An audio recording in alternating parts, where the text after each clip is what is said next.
என்னங்க ஒரு நியூஸ் பாத்தீங்களா? ஒரு யானை குட்டி செத்து போச்சுங்க. அதோட அம்மா 5-6 அவரும் அங்கேயே நினைச்சாங்க. ஐயோ, அதை பார்க்கும் போது எனக்கு கண்ணே கலங்கிருச்சுங்க. யானையே செத்துருச்சா இல்ல யானையை கொண்டுட்டாங்களா? அது ரோட்டுக்கு வந்துருச்சுங்க, அதனாலதான்.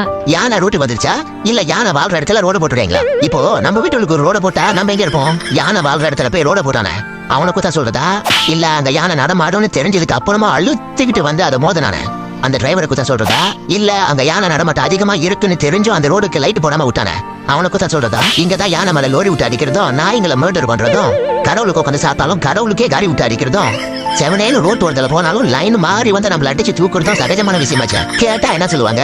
அவன் ஓகே யூ காட்டு வச்சிருக்கான் இல்லன்னா ட்ரக்ஸ் பாசிட்டிவ்னு சொல்லுவாங்க.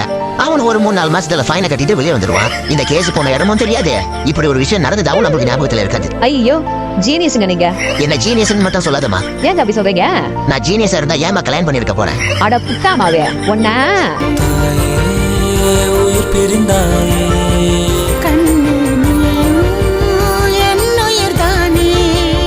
இன்று நீ பாடும் பாட்டுக்கு நான் தூங்க வேணும்.